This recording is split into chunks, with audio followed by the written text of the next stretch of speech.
Welcome to the real, true American patriot.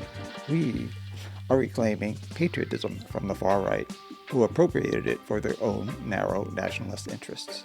Just in time for the 250th anniversary of the founding of the Republic. I bet that during the Trump years, you have checked the news each morning with dread. Same here. But I also confess to a morbid curiosity. Trump's second term has been as terrifying as a classic horror movie. Would that it were just a movie. But the carnage is not special effects. It's real. Trump has shut down USAID, the main agency for delivering humanitarian aid to developing countries, already resulting in an estimated 300,000 deaths. Also, his elimination of subsidies through the Affordable Care Act, aka Obamacare, could lead to 5,000 deaths per year. And his Medicaid cuts, 50,000 deaths each year. Think about that. 3 decisions, hundreds of thousands of lives. And that's just scratching the surface. For a full reckoning of Trump's heartless ways, see my broadcast called Body Count. But all this occurred either out of sight or below the radar of most Americans who would have no idea what you're talking about if you mentioned cuts such as these. Now, the latest installment of the Trump horror franchise has just opened to great fanfare. Indeed, a blockbuster, the Iran War is Trump's mother of all monstrosities. Thus far, though, it has been a box office disappointment. Criticisms about the motives of the protagonist, Trump, range from mild to non-existent. As a result, the plot feels contrived and random, making it difficult for the audience to feel a connection. But if you don't care about any of that, are only in it for the action, it did start with a bang.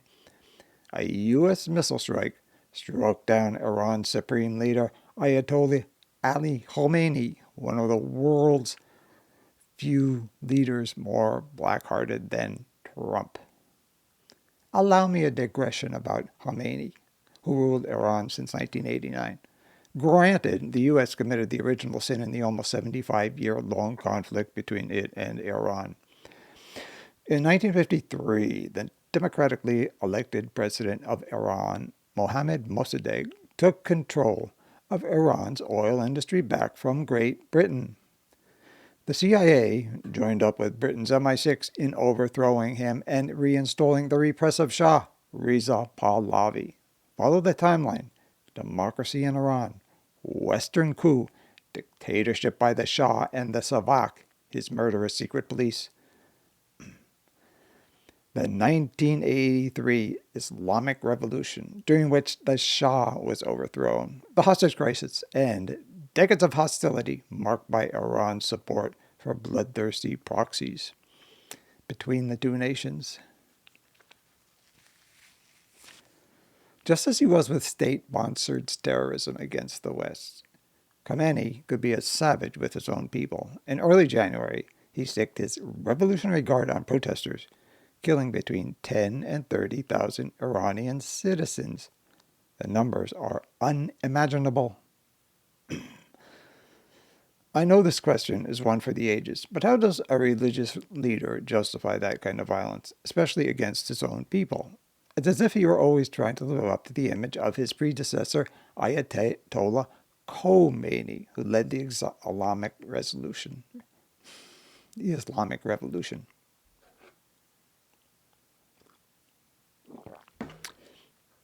Ever see images of Khomeini's omnipresent face on posters throughout Iran? Severity. Thy name is Ayatollah.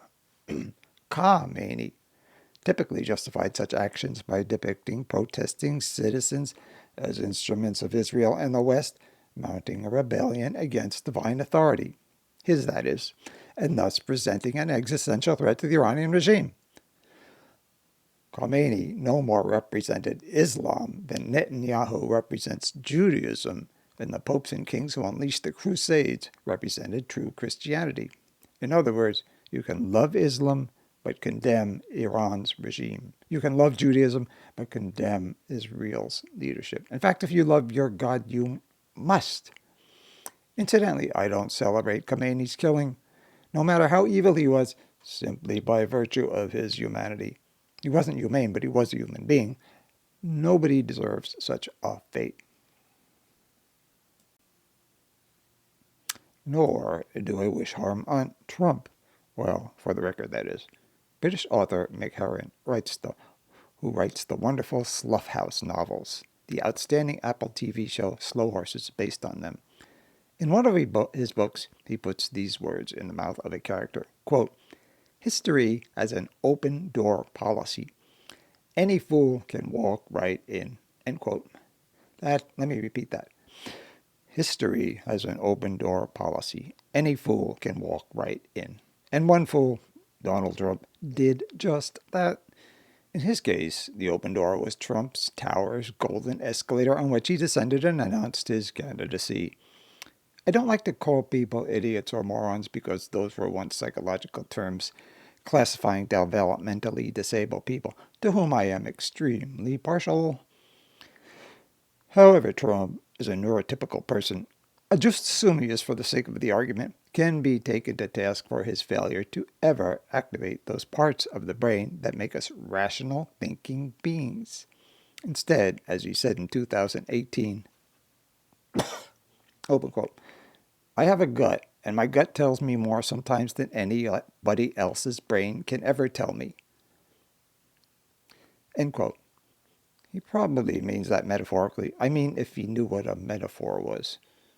But when I say he governs from his gut, I mean that literally. To begin with, he loves steak. In an aside, with Trump abstaining from alcohol, I have to wonder, is A1 sauce the official drink of Mar-a-Lago? Ever have that stuff? Long-time vegan, but I used to like it at the time.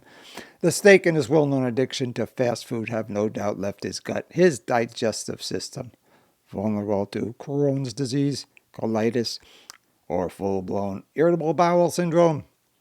Conditions such as these can decrease the signal-to-noise ratio in the brain, muddy the waters of his mind, that is. I doubt if Trump even notices. Let's face it, he glories in his ignorance. He doesn't even get that knowledge is, well, a thing.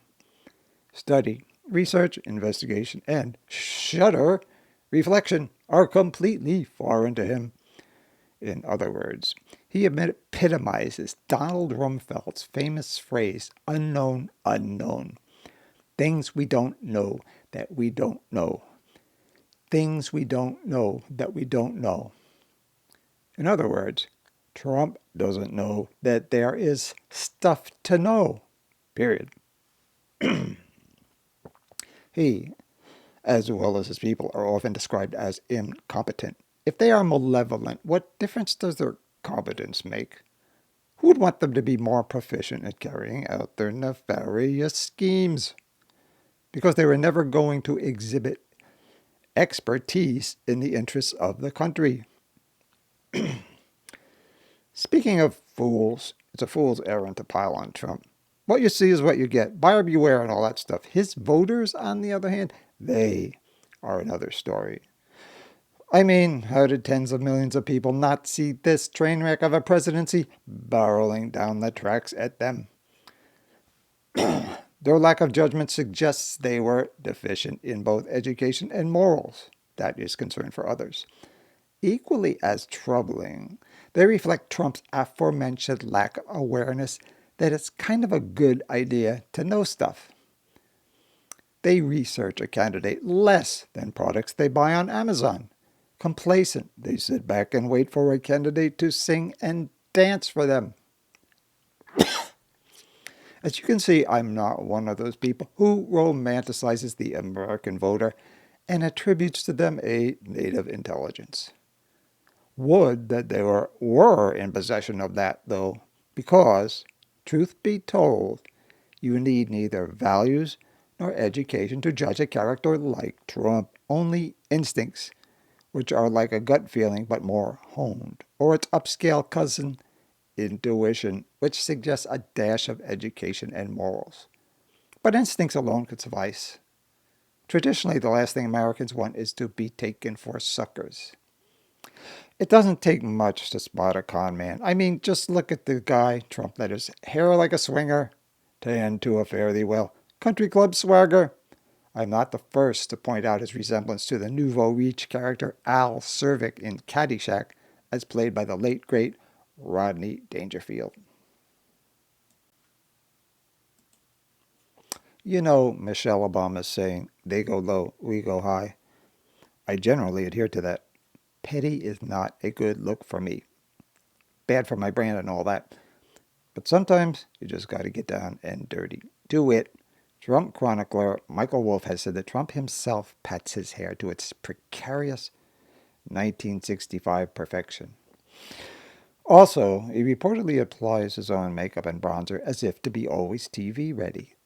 That's a pretty elaborate beauty routine. It behooves me to point out that such vanity falls far short of MAGA's standards for toxic masculinity. And, it should go without saying, not very presidential. Between his hair, his corny repartee, and even lamer than just being a country clubber, actually owning a country club, he is the absolute opposite of cool, if you define that as good taste, restraint, composure. For me, Trump was a rerun of Richard Nixon, who ran for president in 1968, and who was a rerun of himself since he had lost the 1960 election to John F. Kennedy. Watching Nixon, all this 18-year-old me could think was, man, is he weird. I needed neither education nor values. Indeed, I was short on both at that stage, to determine that Nixon should have been a non-starter for president. Of course, like Trump, he rode a backlash against what was once called permissiveness to victory. Setting aside for the moment how ignorant and unscrupulous Trump is, his uncoolness alone should have been enough to disabuse people of any notions they had that he could make their lives better as president. Of course, many voted for Trump in large part because his election would turn government upside down and enrage the liberal left, as they call us. It was a big joke to them. True, they didn't give two hoots about democracy, which they viewed not as something to aspire to, but as simply a form of government that had failed to rein in inflation. No, most Trump supporters didn't seek to literally overturn the system, jeopardizing everything from their health coverage, often via Medicaid, to Social Security, to the well-being of the stock market. They just felt that the American federal government could use a little stress testing. But they didn't understand the extent of the shock to which they were subjecting the system. Little did they understand that the wrong president could demolish the government. Just as the architects and engineers of the Twin Towers thought they would remain standing after airliners crashed into them. Let me repeat that. Little did Trump supporters and voters understand that the wrong president could demolish the government, just as the architects and engineers of the Twin Towers thought they would remain standing after airliners crashed into them. It's not just MAGA who is responsible for electing Trump. The deciding votes weren't cast by a mythical group known as swing voters, but by those who were distinctly lacking in passion. Ordinarily disengaged from and indifferent to the affairs of the nation, they were undecided not only about who to vote for, but whether to even vote.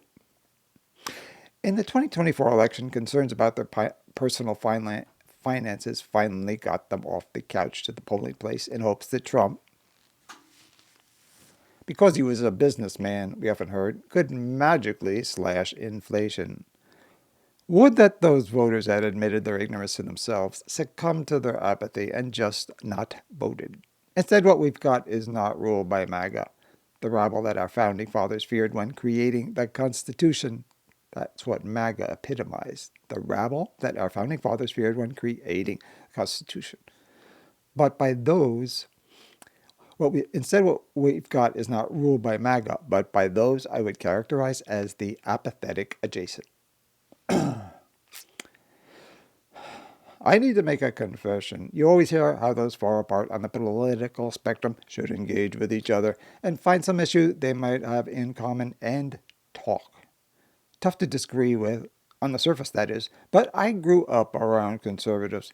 Talking to them is soul-sucking. Still, I would do it if it were a job and I was paid for it. At times I'm drawn into a friendly exchange with a Trumpy. That is, most men where I live, but it makes me feel like I'm compromising my integrity. In other words, I'm behaving as if one of those, is an actual human being, as opposed to a creature whose friendly exterior disguises a reptile brain. In other words, all amygdala, our brain's department of fear and anger, and no cortex, the part of our brain that drives reasoning and enables self-control. That's right, they're all amygdala. Fear and anger, no cortex. Reasoning and self-control. If I interact with them as if they were bona fide human beings, when clearly they have just crawled out of the primordial ooze, I am allowing them to think their views are valid, when, in fact, they are ill-considered, if considered at all, thus dangerous to all of us, including themselves. Being friendly with a MAGA leaves me ashamed of myself for enabling them in their deluded notions. Incidentally, if you voted for Trump, never mind still support him, you are fantastically, phenomenally, spectacularly, epically uncool.